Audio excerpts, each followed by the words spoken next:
मतलब क्या है जिसका ऑर्डर टू, ऑर्डर का मतलब क्या होता है जिसमें D Y by D X, इसको बोलते हैं फर्स्ट ऑर्डर और इसको बोलते हैं सेकंड ऑर्डर। सेकंड ऑर्डर मतलब हाईएस्ट ऑर्डर अगर टू है तो इसको बोलेंगे सेकंड ऑर्डर।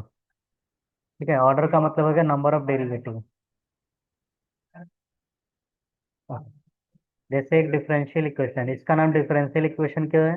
क्योंकि ये equation in the form of differentiation है। जैसे एग्जांपल देखो, D square Y plus five D Y plus six Y is equal to zero. ठीक, यहाँ डी का मतलब क्या है? D by D X. इसको मैं ऐसे भी लिख सकता हूँ, D square Y upon D X square, five D Y by D X plus six Y is equal to zero. ठीक, तो ये क्या है? डिफरेंशियल इक्वेशन है। कौन सा डिफरेंशियल इक्वेशन है? सेकेंड ऑर्डर का डिफरेंशियल इक्वेशन है। अगर राइट हैंड साइड जीरो है तो इसको बोलते हैं होमोजीनियस डिफरेंशियल इक्वेशन है। अगर राइट हैंड साइड जीरो नहीं है तो उसको बोलेंगे नॉन होमोजीनियस। तो ये कौन सा टाइप का डिफरेंशियल इक्वेशन है? Second order homogeneous differential equation. Okay, तो हम लोग पढ़ने वाले हैं सेकेंड ऑर्डर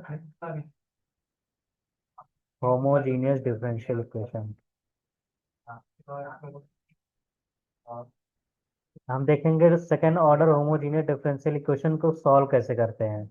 तो इसका सॉल्यूशन होता है C F plus P I.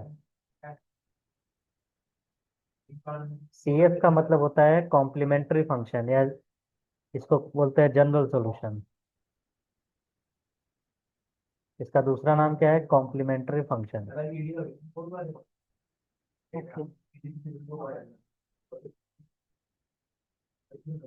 Okay, P I का मतलब क्या है? Particular integral.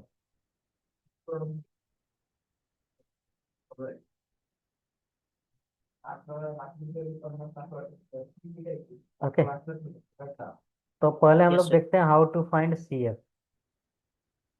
अच्छा, जब होमोजीनियस होता है तो पी आई का वैल्यू जीरो होता है। For homogeneous P I, no need to find P I, P I का वैल्यू क्या रहेगा? जीरो। तो अभी के लिए हम लोग क्या पढ़ने वाले हैं? होमोजीनियस। इसका मतलब जो इसका सॉल्यूशन होगा क्या होगा? C F. राइट ना? तो now we are yes going to find how to find C F. Okay. Yes sir. Okay, तो सी एफ फाइंड करने के लिए we will find auxiliary equation.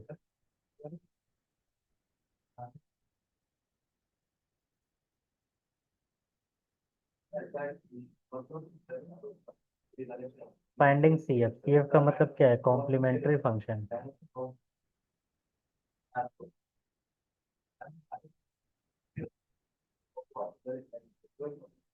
Okay, complementary function कैसे फाइंड करते हैं? First of all D Y by D X कहीं भी रहेगा वहाँ एम रख देना, और जहाँ सेकंड ऑर्डर का रहेगा वहाँ एम स्क्वायर रख देना, और वाई जो है वन रख देना। ठीक है, ये तीन टर्म करना है। अगर एम का वैल्यू रियल है एंड डिस्टिंक्ट है, या ऐसे समझो, अगर एम का वैल्यू एम वन और एम टू आ रहा है, एम वन एम टू क्या है? रियल है, तो इसका सी एफ क्या होगा?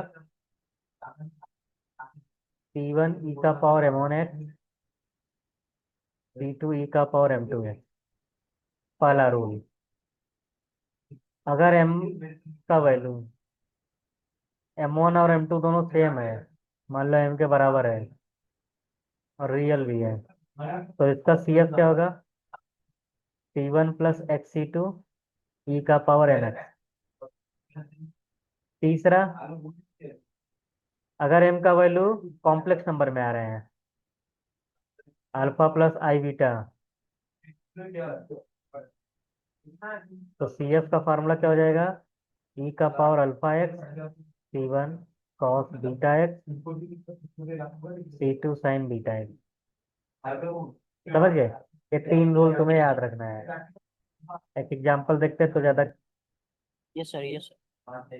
ओके, अब एक एग्जांपल देखो। जी सर।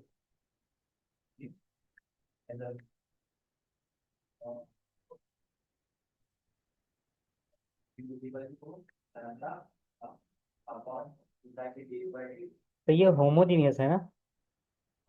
जी सर। तो अगर होमोजीनियस है तो इसका पीआई क्या रहेगा? 0।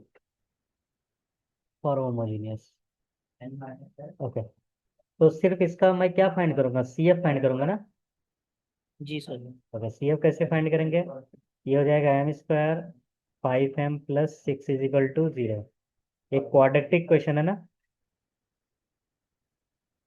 इसको कैलकुलेटर में इसको डालोगे तो अगर देखो, एक तो ऑप्शन है कैलकुलेटर से सॉल्व करने का, -2 -3 आएगा, राइट? ठीक है, ये m1 हो गया और ये m2 हो गया।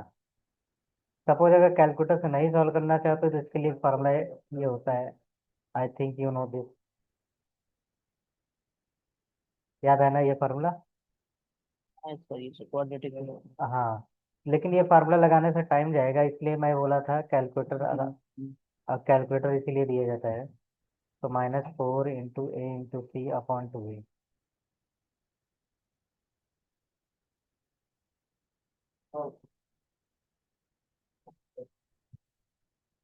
तो प्लस रखोगे तो आएगा -3, और माइनस रखोगे तो आएगा -2। तो एक हो गया m1 और एक हो गया m2। ये कौन सा टाइप का है? ये टाइप का है ना, राइट?